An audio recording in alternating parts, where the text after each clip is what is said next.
शांत हो जाइए भैया, प्लीज भैया शांत हो जाइए।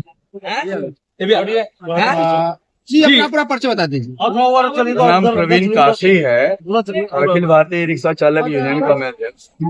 आज प्रेस वार्ता बुलाए हैं क्या? गिर जाइए राजेश भाई, गिर जाइए। माननीय मुख्यमंत्री जी 16 तारीख को बनारस में आ रहे बाबा के दर्शन करने के लिए।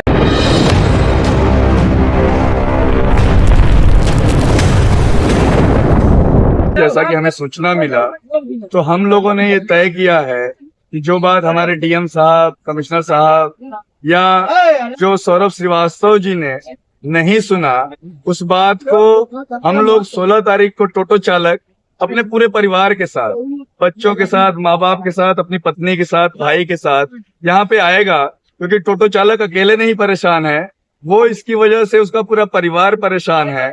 और साथ ही हम लोगों ने एक अपना रोड मैप भी तैयार किया है। जो जाम का कारण बताया जा रहा था, उस जाम का समाधान रोजगार छीन करके नहीं किया जाए, उसका समाधान सड़क में नियम और व्यवस्था बना करके किया जाए। तो उसको हम लोगों ने एक जो है ये 10 पेज का मैं दिखाऊंगा आपको, ये प्रपोजल हम लोगों ने तैयार किया। जो बार बार हम सोच रहे थे कि माननीय कमिश्नर साहब, डीएम साहब को दिया जाए, पर चूंकि वो हम लोगों से संवाद नहीं कर रहे, ऐसी स्थिति में ये बन नहीं पाया कि हम लोग अपनी बात वहां तक कैसे ले जाएं। तो हम लोगों ने ये तय किया है कि 16 तारीख को हम अपने मुख्यमंत्री श्री योगी आदित्यनाथ जी के सामने फरियाद लेकर के जाएंगे कि 25,000 परिवार जो है आपसे न्याय चाहता है, ये सड़क चाहता है, और जाम को खत्म करने का जो तरीका है वो हम लोगों ने तैयार किया है। अगर आपकी अनुमति होगी तो हम आपके साथ ये आपके सामने ये हम अपना प्रपोजल रखेंगे, और हम चाहेंगे कि बनारस भी चले और हम भी चले। प्रधानमंत्री संसदीय कार्यालय आप लोग चाबी जमा करने के लिए गए थे, तो वहाँ पे विधायक जी से क्या बात हुई, क्या आश्वासन दिया? सौरभ श्रीवास्तव जी ने हमें बहुत मजबूत आश्वासन दिया था। उन्होंने कहा था कि बस 24 घंटे के अंदर आपकी वार्ता कमिश्नर साहब से करवाई जाएगी। हम लोगों ने उनसे अपना एक डेलीगेशन, एक प्रतिनिधि मंडल भेज करके जब बात किया तो उन्होंने अगले दिन फिर हमें 24 घंटे की मांग की। अभी तक हम लोग इंतजार में हैं।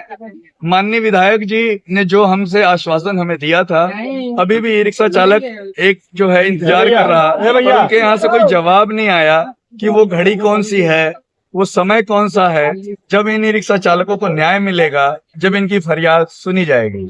क्या लग रहा है कि ये बातें हवा हवाई हैं या कुछ वादे भी करेंगे? अब इसका अर्थ तो आप निकालें, हवा हवाई है या क्या है, क्योंकि अगर उन्होंने अभी तक हमसे बात ही नहीं किया, कोई संबंध स्थापित नहीं किया। सौरभ श्रीवास्तव जी से हम लोग उस दिन विधायक के रूप में नहीं मिले थे, हम लोग प्रधानमंत्री कार्यालय के एक प्रतिनिधि, और गंभीर जो है बातचीत हमने उनसे की थी गंभीरता के साथ, पर सिर्फ विधायक के रूप में हमारी उनसे कोई बातचीत नहीं हुई थी। हम प्रधानमंत्री कार्यालय से बातचीत कर रहे थे उस समय। आपको उन्होंने आपके साथ धरने बैठ गए थे? बैठे थे, उनका हमने बड़ा सम्मान किया, धन्यवाद दिया। जिस कड़ी धूप में वो आकर के हमारे बीच में बैठे तो हमारा मनोबल बढ़ा, हमारा उत्साह बढ़ा। और लेकिन उसके बाद जैसे घंटे बीतते गए, अभी भी हम इंतजार में हैं। सौरभ श्रीवास्तव जी की तरफ से अभी तक कोई न फोन आया, न कोई सुध हमसे ली गई। यहाँ पे मंत्री हैं, विधायक हैं और प्रधानमंत्री का संसदीय क्षेत्र है, तमाम मंत्री हैं। यहाँ पे 1 सप्ताह से बेसी हो गया, अभी तक मतलब कोई मंत्री आपसे मिलने नहीं आए और इसका निवारण नहीं करने आए, तो क्या कहेंगे इस सरकार में? देखिए, इसका मतलब ये है कि कोई बड़ी ताकत है।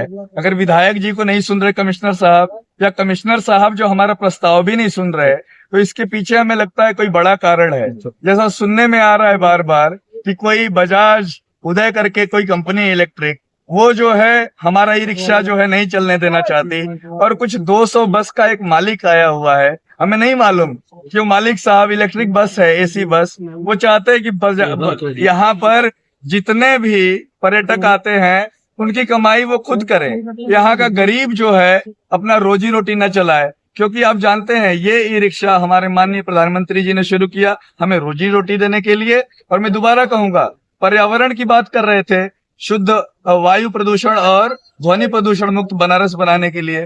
तो वो ये रिक्शा ऐसा काम किया, इसमें उसने अपना कंट्रीब्यूशन किया। क्या है। करेंगे? अनशन जारी है, सत्याग्रह जारी है। देखिए, हमने कहा हमारा जब तक हमारी मांगे नहीं मानी जाती, हम लोग, मेरा सत्याग्रह, मेरा अनशन नहीं खत्म होगा। इसके साथ ही हमारे बीच में हमारे वकील साहब भी हैं और हम लोग माननीय न्यायालय जा रहे हैं। हम लोगों ने जो है आरटीआई के माध्यम से कुछ प्रश्न जो है अपने पुलिस कमिश्नर और डीएम साहब से किया है। हाँ, मुख्य मांगे क्या? ये हमारे जो प्रश्न है, क्या किसी शासनादेश के तहत वाराणसी में मुख्य रूप से केवल ई रिक्शा पर क्यूआर कोड रूट निर्धारण किया गया है? ठीक है। दूसरा प्रश्न है, वाराणसी प्रशासन द्वारा केवल ई रिक्शा को ही जाम का मुख्य कारण क्यों माना गया?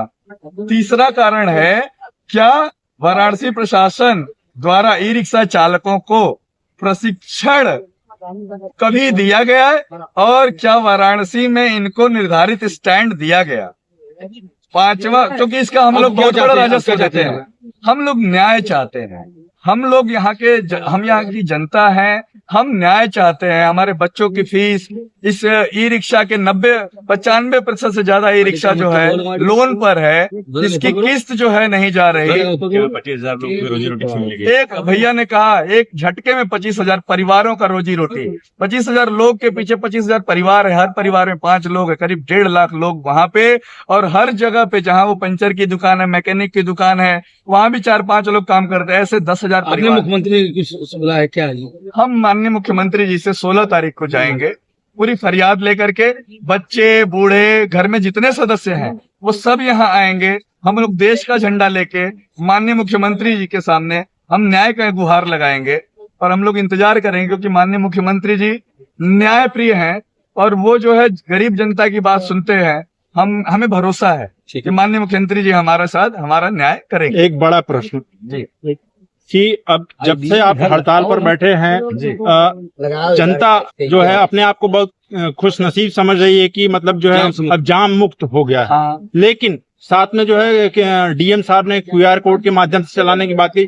ऐसे में आपके ही सपोर्ट में एक ऑटो चालक जो है वो किसी तरह का विरोध प्रदर्शन नहीं कर रहे हैं, तो ऐसे में अब आप कैसे धरना? ऑटो के ऊपर बारकोड नहीं लगा है, किसी कार के ऊपर बारकोड नहीं लगा है। 14 नंबर का सवाल सुन लीजिए कि क्या कारण है कि भैया हाँ, देखिए, जो चौथा प्रश्न है कि क्या कारण है कि वाराणसी प्रशासन ने सीएनजी ऑटो, इलेक्ट्रिक ऑटो को क्यूआर कोड रूट निर्धारण में सम्मिलित करने की जरूरत नहीं उठाई, क्योंकि 2012 के बाद से सिटी परमिट वाराणसी में नहीं आई। तो ये ऑटो, आउटसाइड ऑटो जो है वो यहाँ पे बिना परमिट के पूरे शहर में कैसे चल रहे हैं? तो ये जो प्रश्न है, देखिए, जाम का समाधान करना है। आप जाम मुक्त करिए, रोजगार मुक्त मत करिए। बेरोजगारी पहले से बहुत ज्यादा है, तो हम जाम मुक्त करने का आपके पास सहयोग कर रहे हैं, हम आपको मॉडल दे रहे हैं। मैंने बताया कि हमने एक प्रस्तावना दिया है, आप कैंट के सामने जाइए, एक स्मार्ट सिटी का जो बाजार है वो 40% से ज्यादा नहीं चलता, 60% दुकानें बंद हैं, लेकिन वो जबरन जो है उसे ऑक्यूपाई किया गया है पूरे जगह को, पूरे के पूरे उस सड़क को। अगर वहां पे आप ई रिक्शा को खड़ा होने की जगह दे देते हैं तो वहां इंग्लिश लाइन पे जाम खत्म हो जाएगा, क्योंकि रिक्शा यहाँ के पिलर के पास खड़े हो जाएंगे। उधर कई सारे पार्क पड़े हुए हैं। यहाँ का नगर आयुक्त साहब की जिम्मेदारी है उस जगह का क्या कहते हैं, मुआयना करना, जो है परीक्षण करना, और नगर आयुक्त जो है, नगर निगम जो है, कोई काम नहीं कर रहा है। विधायक जी, आखिरी सवाल, विधायक जी से बात होने के बाद क्या कोई शासन प्रशासन का कोई व्यक्ति आया था? नहीं भैया, कोई आता तो हम लोग जो है आपको पहले सूचना देते, अभी तक नहीं आया, इसीलिए मिला था हम लोग को। जी, सिर्फ आश्वासन, और वो कागज